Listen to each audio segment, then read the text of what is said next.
Welcome to FEO on the Air, the voice of the festivals and events industry in Ontario. This week, it's FEO Supplier Spotlight with your host, Debbie Mann. Good morning, everyone. My name is Debbie Mann, and I am with Festivals and Events Ontario. And we are here today for Speaker Spotlight. And our spotlight is shining on Rick Stewart from 519 Productions. Hi, Rick. Welcome. Hey, Debbie. How are you? Good, thanks. Good, thanks. Thanks for joining us today and sharing your information about your company and what you do. Thank So you for having me. you're more than welcome. You've been a member for a while, so we're really excited to share your services. So why don't you tell us a little bit about yourself, how you came about, with 519 Productions and what it does for the festival and event industry. Sure. So, as you said, my name's Rick. I own 519 Productions. We started in 2018. That year, my background's actually in haunted houses. And so I was running a nonprofit haunted house for a local charity here in town for over a decade. I don't remember the exact number now, but it was quite a while. And I was starting to move into trying to turn it into a professional haunt that was donating to charity. And so I was opening a corn maze as well as an escape room that we wanted on site. And I quickly realized that I didn't have time to do all the things. And so I designed the escape room and I focused on building that corn maze. And then I had somebody else build the escape room for me, and we launched that, and it became the popular thing right away. And so immediately we kind of pivoted and went, all right, mobile escape rooms might be a thing. And I started looking around the area and went, this doesn't really exist in Ontario. I can't find competitors. This is back in 2018. I went, this might be a thing. Maybe I should focus on this a little more. And we did, and here we are 7 years later. I've got 4 different escape rooms and Oh, more coming. oh wow, And that's yeah, exciting. What, so you've got 4 escape rooms. How many, so the demand must be pretty good.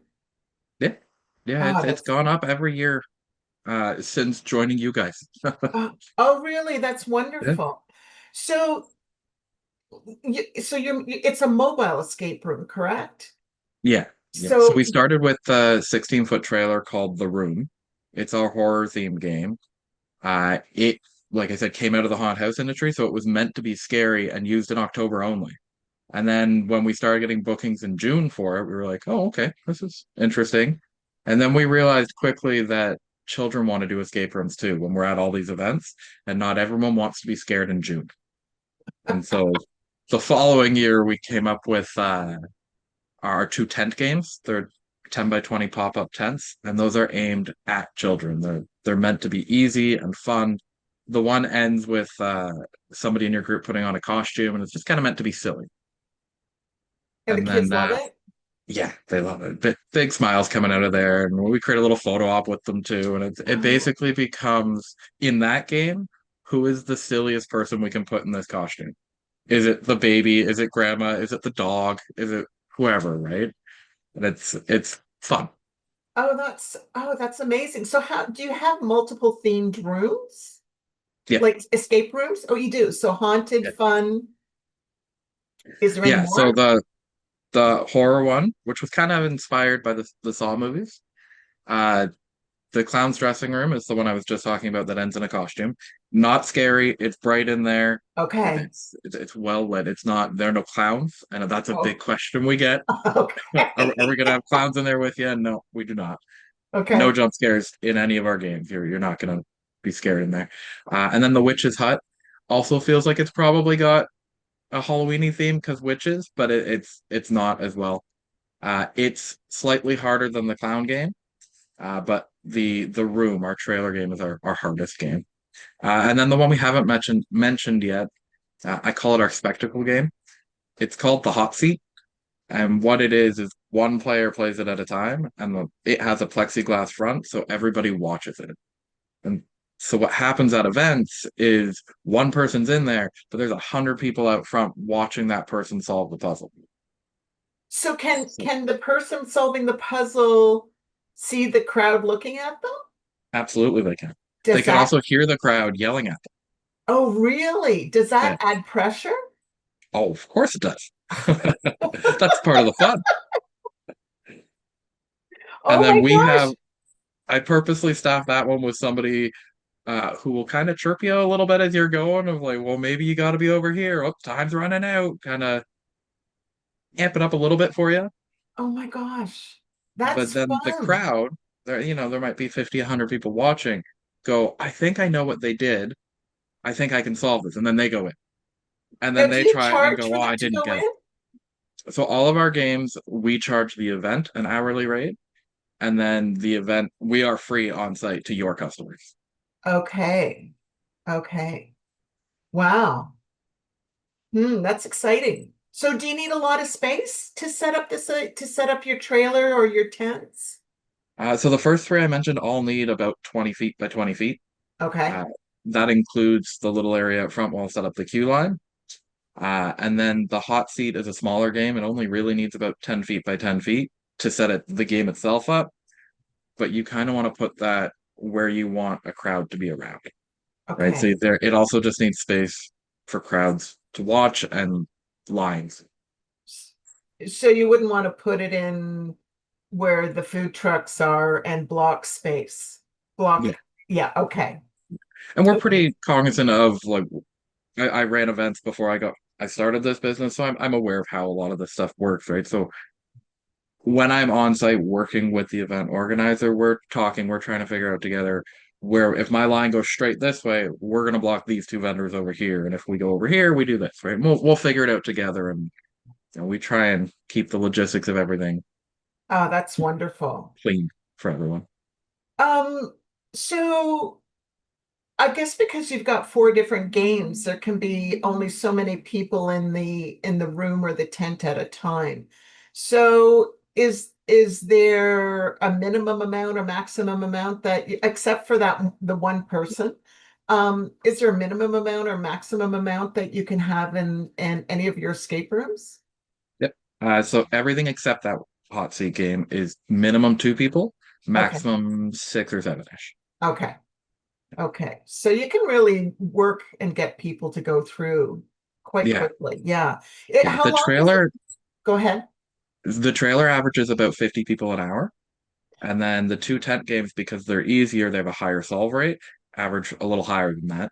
Okay. The hot seat, I don't have a number yet. It's only a 2 minute game, so it turns over very fast, but it's less about how many people do it and more about how many people you've entertained out front. Got it. Got it. Well, you're thinking of everything. We tried to. So, so you just answered my last question. So cost of this, like what's the cost structure and any additional charges that you may have, like delivery, pickup, setup, transportation, etc. So all of our games are about 200 an hour per game. But then we'll work with you. If you're booking all four of them, you're not paying 800 total an hour. It depends on how far we're going, the hours, and like I said, we'll work with you on things. We do charge a travel fee depending on how far. We're out of Brantford, and our travel fee kicks in after the first hour and a half, and then we just try and keep that to a minimum.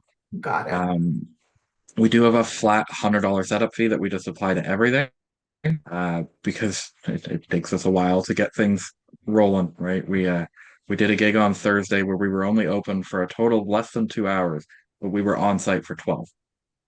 Oh, takes that long Yeah. for setup tear down. Depending on where we are. That one's a bit of an extenuating circumstance. We were in a skyrise downtown Toronto. So a big part of that is how you get everything up 9 floors. But on site at your event, we're generally aiming 2 to 3 hours ahead of when you want us open is when we'll arrive. And is there a minimum time that you offer? Yeah, Like, is there a 3 hours. minimum 2 hours? Three. Oh, Yes. 3 hours. Okay. Any cancellation policies or, like how far in advance do you need to book you? What's your cancellation policy, Sure. deposit, etc.? Yeah. So our deposit's 50% at time of booking to hold everything for you. You can cancel up to, I believe it's 2 days. I'd have to double check my cancellation policy, but I believe it's up to 2 days ahead of time. Yeah. Um, and then just in terms of notice, when you're booking us, the sooner the better. And that's more for availability than anything else. Right. We will, if you call me today and say, hey, can you come out to our event tomorrow? And I can make that work, I will. Okay. And does is there any revenue sharing? I guess not because they're hiring you, but do the festivals charge for their patrons to go into your tent, or Yeah, is this sort of a highlight for the festival goers? yeah, it does tend to be a bit of a highlight for the festival goer. We don't do revenue shares. We have in the past a little bit here and there, but generally that requires a previous relationship with the event so that we know what we're getting into, right? If we're going into a smaller market, we don't know that we're going to come out in the green kind of thing. So we Right. just want to ensure everyone's happy at the end of the day. Um, we have had events do tickets, so they'll pay our fee and then they'll charge the end customer to uh, go in our things to try and recoup some of that cost. And we're more than happy to do that. Um, our only rule on that is we just won't handle the cash. So as long as you have some type of ticketing system, we're good. We Oh, can also help events with that if you need to help. If you need help figuring out what your ticketing system is, we can do that. oh, amazing. You're a full service organization. We try. Nice. So we want to make it as easy as possible on the event to book us, to have us on site. It's one thing I train our staff is make sure we're the easy vendor to book again, right? Like go out and go above and beyond. What we I say. love that.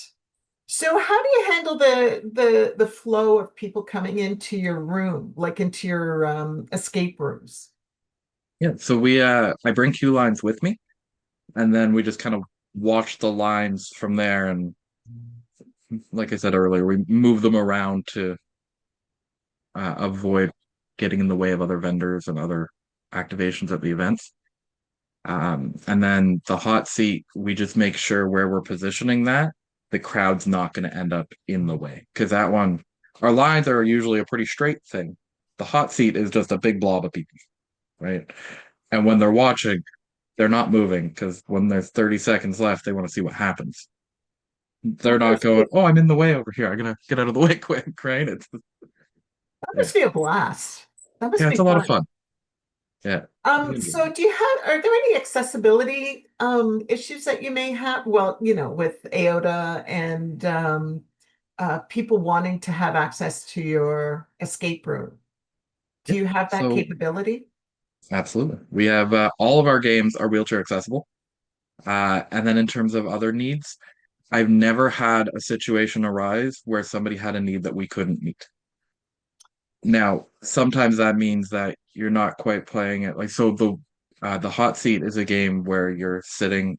I should explain what that is. There's a red button in the middle of a chair, and you have to hold it down while solving the two puzzles that are in that escape room. So you need to be able to hold that button and reach around the room to do things, right? So in that situation, we'll allow a second person in to help. So somebody can be helping sit on that button for them or helping reach things that they might not be able to reach. We have rules for the games that make the games fun, but we're also aware that not everybody can follow those. So the goal really is should be able to participate and they need to have fun. Wonderful. And so do you provide your own marketing and promotional materials, or, how do you help the festival promote your escape room? Yeah, we can. We've worked with a local advertising agency here in Brantford to come up with three unique social media posts, both Facebook and an Instagram. So you'll end up with 6 files from us. But what it is, it's the first one is an announcement saying you're going to have an escape room on site at your event. And then in the corner of it, we have your logo. The second one, that one's meant obviously at the beginning of your marketing. And then there's a second one that is a reminder to say, hey, as our event approaches, we're going to have escape rooms there. You should come check them out. And then the last one is meant to be posted on event day or throughout the event saying, "Hey, come on out. We've got them. We're ready for you. Come see if you can escape our rooms," kind of thing. Does everybody escape your room? Like, No, no. no. Okay. So the trailer game has less than an 80%. So less than 80% get out of that game. Really? Yeah. Wow, It those who was are really competitive must get really annoyed. it was yeah, but Yeah. depending on the event, you can go again, right? I'll go Okay. in at the end and I let them out of the room, but I'll also go, "Would you like the answer, or do you want to come back later and try again?" And usually they'll poke their head out and go, "That line is real long. I would like the answer." Or like, "Oh, we'll be back tomorrow, and the line wasn't too bad today, so we'll try again." Or we'll help guide them to the right path and then not quite give them a full answer, just go, "Oh, you're there, you're getting there," and then let them out kind of thing. With your lines, do you have somebody who helps to entertain the people who are in the line going into the escape room? Like, or do you ask the festival, can a busker come over, a stilt walker or something, and just entertain them for a minute? How do you handle the lineup? So we don't have any, like, we have our staff. So however many escape rooms you booked is how many staff will come, because we'll come operate all of it. And we're personable at the front of the line, trying to talk to people. And I have walked the line, and I'll talk to people here and there. But no, we don't really have things out with you. We do always have a cornhole board ready, and we'll bring that out. And, um, if that could be used as entertainment, people Yeah, playing that yeah. and watching that. That's part of why we did the hot seat, is people are Okay. standing for a while. And 90% of the time when we're at an event, all of our games are placed together. And so we try and use that to help with the entertainment as well. Got it. Okay. Wow. So what about integration with festivals? So like what if there's a weather, like adverse weather or um yeah, it snows in the middle of June. Yeah, I know it doesn't, but We've opened in the middle of winter. oh, We have you? just Our team will pack their long johns and they go. We're ready to handle whatever Mother Nature throws at us. The only time we'll close down is safety stuff, right? We're not going to have you in a metal trailer while there's thunder and lightning outside. Uh, but outside of that, we'll stand out front with our umbrella. Okay. And what about like coordinating with the operational team at the festival, like security, first aid, power, that kind of thing? How does that work for you? So we've generally had conversations ahead of time with the event to try and work a lot of that out. We'll show up with a generator. Even if you say you're going to supply us power, we probably have a generator with us just in case. Okay. Um, a lot of times that generator ends up getting borrowed by a vendor who may have forgotten theirs. And so we try and help out that way too. But yeah, in terms of security and operations and that, we try and work it out ahead of time with the event. And then from there, we have the phone numbers if we need to call people for any situations that are arising. And are there any licensing permits or anything that you need for your escape rooms? No, There isn't nothing at all. anything. No. Okay. We're a Okay. pretty simple setup. I like to tell organizers that you just point it where you want us, and then we do the rest of it. Okay. And so you just mentioned you do have backup equipment. So evacuation, is there any, like, what's your plan for that? Like if there's people in the escape room? So none of our games are actually locked. Okay. The trailer game has two doors. The front door is unlocked the entire time. The back door, I call it the winner's door, is locked by a magnet. And right beside that door is an emergency stop button. So if for whatever reason that front door just won't open and you need out, that emergency stop will unlock that magnet and let you out the back of them. Hmm. The other two tent games, it's zippers, so we can hear what's going on in there, and we'll be able to get you out pretty quick. And on the off chance a zipper doesn't work, we just the sidewall, we can just pull that up pretty easy. Right. Right. And the hot seat is also, it's just a door on the side. It's never locked. All right. And what about health and safety protocol? What do you do around that? Yeah. So all of our games come with first aid kit, fire extinguishers, all those things, right? As well as our employee manual on how to handle the different situations that may arise. So we try and be ready for anything. Good. Okay. And cleaning and sanitation and environmental stuff, that's all handled as well? Yeah, yeah, we do. We do everything. You do everything. Okay. I feel like I'm repeating myself. All right. And customization. Are you able to customize the theme and decor for the event that you're the festival that you're at? Or We can. Um, but generally speaking, the games that we're offering, we try and have them at a high enough level. The quality is pretty locked in, pun intended, with the escape room. Um, but we can work with you. If your event wants something on theme with whatever you're doing, we can design a new game for you.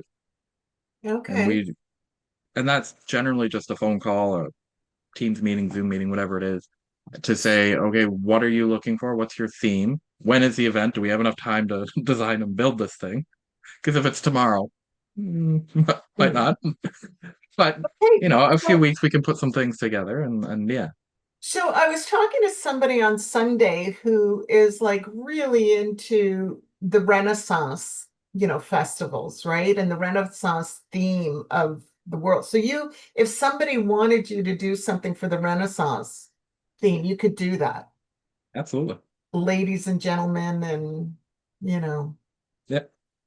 We had armor. one, the customer wanted an escape room based on their town and gave me very little outside of that. And I went, okay. And so I just started doing some research. Like what can I find about this town? And I found that it was a big logging community and there was a big figure back, well, I don't remember now how long ago it was. Um, but I kind of made it about this figure and the town and how he helped form the town and the current historical monuments and how it all ties in a game that is still fun to play, but works in the history of their community. Oh, wow. Okay. So, wow, that's interesting. Yeah. No. We'll So try and do anything you need. and do you integrate, well, you did say this, like you do photo ops, at least with the kids in the tent. Do you do that for your other escape room, your Yeah, single one? I can't remember what the name of it is. I'm the apologize. hot seats. No problem. Yeah. Yeah. So we when we're designing the game, we're not just thinking about all the puzzle elements, and obviously that's a big part of it, but it's also the exterior and what it's going to look like at your event. And we want to be able to have photo ops so that people are posting on social media. We had a great time at X event, and they're sharing what they were doing there, and hopefully helping draw more people to your event. Right. So you do so do you put like the festival logo or like have a banner of some site of the festival We can, logo for photo yeah. ops? All right. And do We you, we don't provide like the printing and that type of stuff, but if you have stuff that you want in our area, wherever we're set up, absolutely. And and the do hot you seat, like I said, is all plexiglass front, so I'm able to kind of the bottom panels of that while we've got the crowd in front. We can be marketing whatever you want, whether that's a sponsor, another activation on site, whatever you need. oh wow, that's wonderful. And do you do any social media while you're at the site and activating your tents and your rooms? Yeah, we try to, but honestly, that is a point where I need to get a little better, and I'll acknowledge that. It's I'm working on more social media things because right now it's a lot of just we need to be there, we need to be open, we need to provide what we're going to provide. But this year, I want to go through and make sure that we're following every event that we're going to, and probably a whole bunch more, and make sure that we're liking, sharing, commenting, and helping push your social media forward and making posts of our own saying, hey, we're going to be at X event this weekend, come check us out, see if you can escape.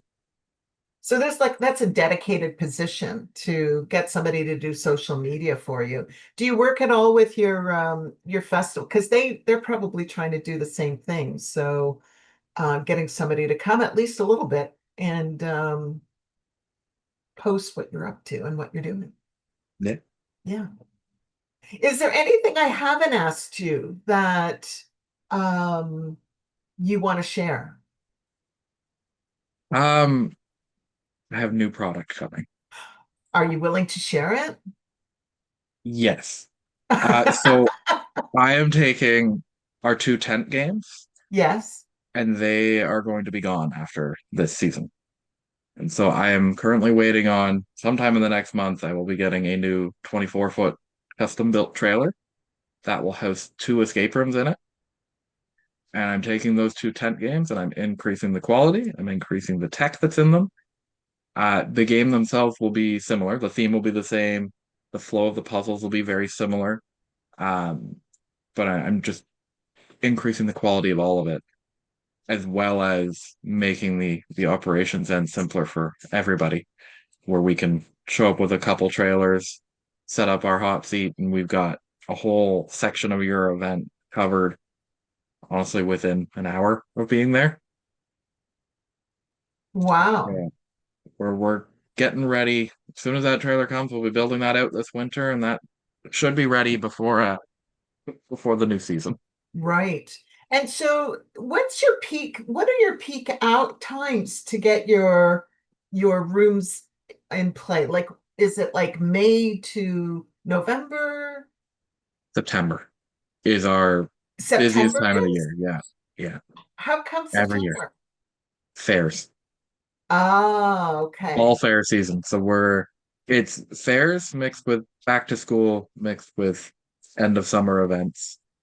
It's So do kind of a you do perfect storm of things. got it. Do you do anything other than festivals like back to school? Is there okay, so what else do you do?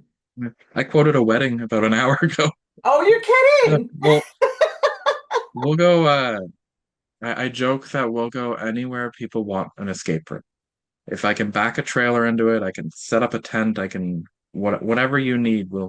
We can be there. We also have games that are there are three other games that I haven't talked about that aren't really available for the event world.